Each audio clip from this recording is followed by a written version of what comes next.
Olá novamente. Essa é a quarta videoaula da disciplina Definição de Agenda e Formulação de Política para cursos de pós-graduação em Ecologia. Trata-se de uma disciplina oferecida no semestre suplementar de 2020 para estudantes dos programas de pós-graduação em Ecologia, cursos acadêmicos e profissional, e para estudantes de graduação do Instituto de Biologia da UFBA. A videoaula de hoje objetiva explorar um pouco mais o conhecimento produzido pelo campo das Policy Sciences quanto ao estágio da formulação nos processos de políticas públicas. Como vimos, o modelo de ciclo de políticas públicas concebe a formulação como um estágio que sucede à formação de agenda, e precede a tomada de decisão. Enquanto a formação de agenda seria um processo mais exposto aos olhos do público, e que envolveria uma maior quantidade de participantes, a formulação da política pública teria um caráter mais reservado, e seria levada a cabo por instâncias com perfil mais técnico. Essas instâncias incluem a burocracia governamental, comitês legislativos, instâncias do Poder Judiciário, comissões especiais, escritórios de grupos de interesse, think tanks, etc. De modo análogo à concepção do próprio modelo de ciclo de políticas públicas, o processo de formulação de políticas públicas pode ser visto como incluindo uma sequência de passos. O primeiro passo, caracterização do problema, pode ser visto como uma continuação da formação de agenda. Aqui, o problema é melhor especificado a partir da produção de evidências. Por exemplo, a formação de agenda pode ter indicado que os altos gastos com custeio da universidade representam um problema orçamentário relevante. Sua caracterização no processo de formulação pode se basear em evidências que indicam que o consumo de água e energia elétrica são os itens de custeio que mais pesam no orçamento. O segundo passo, busca de causalidade, se refere ao processo de tentar compreender quais fatores concorrem para a existência do problema, de modo a contribuir para a proposta de políticas potencialmente capazes de superá-lo ou minimizá-lo. No nosso exemplo, o uso de evidências e teoria pode consolidar uma percepção de que grande parte do gasto de custeio é indispensável para a realização das atividades essenciais dos campi da universidade. Mas pode também indicar que parte dele deriva de desperdício de água e energia, em função de problemas culturais e de uma infraestrutura predial obsoleta. O terceiro passo do processo de formulação de políticas se refere à definição de objetivos. Ele pode envolver o estabelecimento de quais objetivos se pretende alcançar com a política, e qual a escala temporal da ação.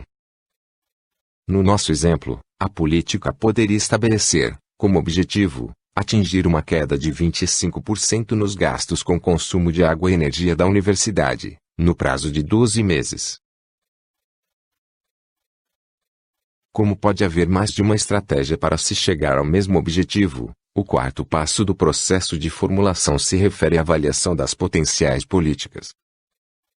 Aqui, se realiza uma ponderação entre as vantagens e desvantagens esperadas para cada proposta de política que visa alcançar o objetivo e solucionar o problema.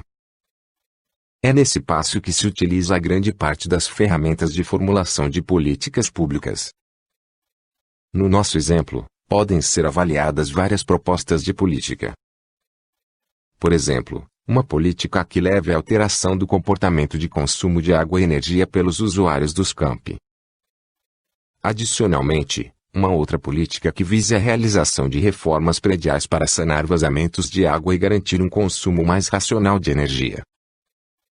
Ou uma política de realização de obras mais estruturantes, que permitam tanto a geração de energia de base solar, como a captação de água de chuva e do subsolo, usando-a, e não a água potável, para fins menos nobres. Cada uma dessas políticas implicaria em um custo de investimento particular, e teria uma probabilidade distinta de gerar os benefícios desejados, o que torna a sua avaliação comparativa um procedimento razoável. O quinto passo da formulação se refere ao design da política, que diz respeito à definição dos instrumentos, ferramentas e métodos da política. O design, nessa concepção, pode incluir instrumentos de implementação da política e ferramentas procedimentais. Os instrumentos de implementação incluem regulações, subsídios, taxas, e acordos de adesão voluntária, entre outros. No nosso exemplo, se enquadraria nessa categoria o estabelecimento, pela administração central da universidade, de uma regra que restringe o horário de uso dos aparelhos de ar-condicionado em seus campi. As ferramentas procedimentais possuem um caráter diferente, e procuram atingir os objetivos da política indiretamente, por meio da manipulação do processo da política. Elas podem incluir ações de educação, treinamento, provisão de informação, e audiências públicas.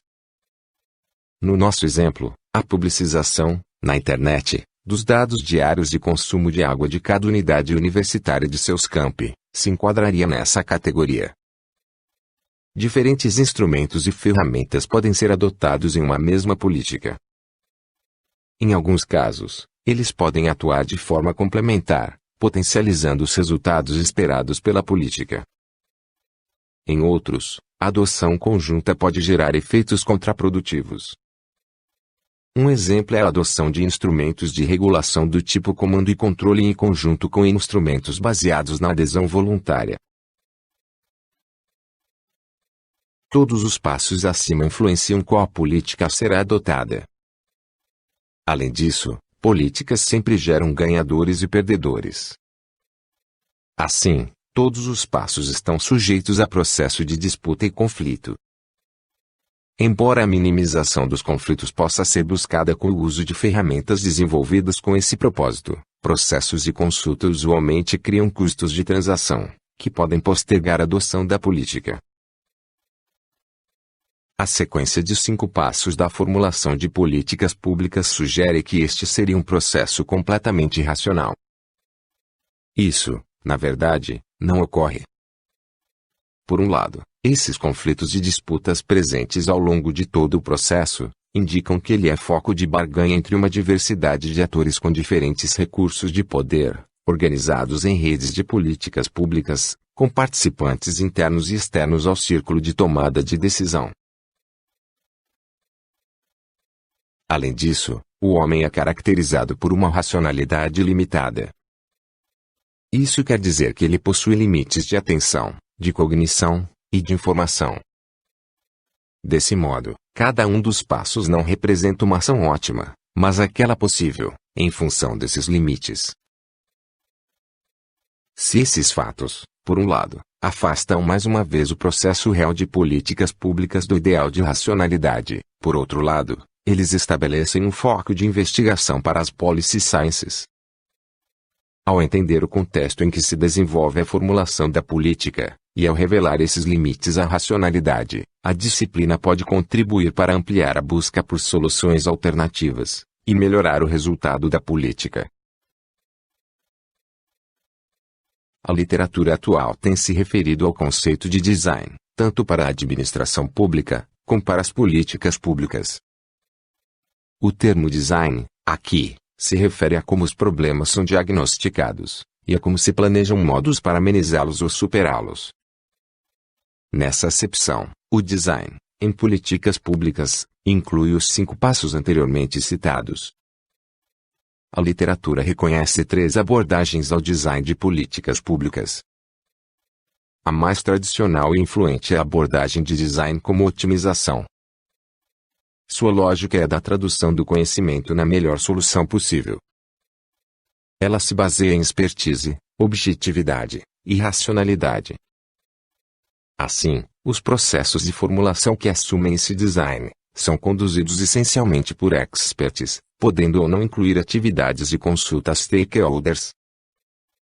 As outras 2 abordagens se afastam desse perfil mais tecnocrático do design como otimização, e são mais frequentemente encontradas em países desenvolvidos. A abordagem do design como exploração considera o design como uma arte criativa que busca inovação para a resolução de problemas perversos. Sua lógica é a da descoberta de novas soluções para os problemas, através de um processo de aprendizagem pela ação. Ela usualmente é implementada através de estratégias denominadas laboratórios vivos, charretes de design, experimentos de políticas públicas e prototipagem. Sua ênfase repousa principalmente nos primeiros passos da formulação, ou seja, na caracterização do problema e geração de ideias, e sua estratégia inclui estimular a inovação pela interação entre atores com diferentes perspectivas, incluindo os cidadãos e setores sociais envolvidos com o problema, e experts de diferentes áreas do conhecimento. Já a abordagem de design como cocriação e diálogo, considera o design como o co-design, produzido em colaboração com uma diversidade de usuários e partes interessadas na política. Como no design como exploração, essa abordagem também almeja alcançar inovação social, mas através da inclusão de atores não usuais nos processos de formulação de políticas. A abordagem, além de contribuir com a aprendizagem social e estimular um padrão participativo de democracia, tende a gerar soluções mais acordadas socialmente, reduzindo a contestação das políticas formuladas. Ainda que os melhores esforços e as melhores intenções sejam dedicados à formulação de políticas, muitas vezes sua implementação não atinge os objetivos esperados. A literatura sobre o assunto é farta de exemplos de políticas públicas que falharam, ou que geraram resultados inesperados e contraproducentes. Vários países vêm adotando políticas públicas de oferta de microcrédito a mulheres pobres, com vistas a reduzir os efeitos perversos da pobreza e a estimular o empreendedorismo. Apesar disso, há pouca evidência de que essas políticas tenham gerado alguma transformação no quadro de exclusão social. Tem sido comum também a adoção de diferentes modelos de políticas de cotas de pesca. Elas visam minimizar os graves problemas relacionados ao esgotamento dos estoques pesqueiros. Essas políticas atribuem uma certa quantidade de cotas aos pescadores, que correspondem ao máximo de peixes que eles podem pescar. O total de cotas oferecidas se adequa à capacidade de suporte das populações de peixes. As cotas podem ser usadas para a pesca, ou podem ser comercializadas. Esse modelo de política foi considerado, em um ensaio de prestígio, uma das principais contribuições, apresentadas por um economista ambiental, na passagem da década de 1980 para a de 1990, dado seu grande potencial para minimizar os problemas de sobrepesca. A política foi implementada em 18 países para controlar os estoques de 249 espécies de peixes. Contudo, a avaliação empírica de sua efetividade demonstrou que os resultados obtidos foram muito modestos. Outro exemplo de política pública com fartos exemplos de insucesso são políticas de censura a obras de arte consideradas atentatórias aos valores assumidos pela autoridade política. Em muitos casos, a implementação da política de censura gerou o efeito oposto ao desejado, por atrair atenção à obra e estimular sua apreciação ou consumo. Também a despeito das boas intenções e grandes esforços empenhados na formulação de políticas, elas podem ter efeitos negativos, não antecipados quando de sua formulação. Em várias situações, foram adotados instrumentos de regulação, que obrigaram os novos carros produzidos a incorporar filtros para reduzir os problemas de poluição do ar. Muitas vezes, como esses novos carros tornaram-se mais caros, em função do filtro, os proprietários de carros antigos adiaram a sua troca, aumentando a quantidade de anos de geração de poluição. Políticas públicas de combate ao uso de álcool e drogas, que visam reduzir os problemas sociais derivados do vício, muitas vezes se baseiam em tornar ilegais a produção, comercialização e consumo desses produtos. O caso da Lei Seca, nos anos 1920 nos Estados Unidos, é um exemplo conhecido de como esse tipo de política contribui para a expansão do crime organizado, que explora a produção e comercialização desses produtos. Um exemplo adicional, agora relacionado a políticas acadêmicas, se refere à criação de um programa de bolsas de produtividade em pesquisa no México, criado para evitar fuga de cérebros do país em um momento de crise econômica. Embora a política tenha alcançado seu resultado, um efeito colateral foi o afastamento dos pesquisadores da área de ecologia dos temas de pesquisa relevantes para o país. Como o valor das bolsas é maior que o do próprio salário, elas se tornaram essenciais para a sobrevivência dos pesquisadores. Contudo, o sistema de atribuição de bolsas se baseia em indicadores de publicação e citação em periódicos estrangeiros, cujas linhas editoriais, obviamente, não estão alinhadas com as demandas de produção de conhecimento ecológico dos setores da sociedade e do governo do México. Assim, um resultado não antecipado dessa política foi a perda da autonomia da ciência ecológica mexicana em definir o tipo de conhecimento mais relevante para o desenvolvimento do país. Outro resultado não antecipado foi o direcionamento dos recursos de pesquisa do país para atender às expectativas de produção de editoras estrangeiras, que possuem fins comerciais. Na próxima videoaula trataremos dos estágios de implementação e avaliação das políticas públicas. Até lá!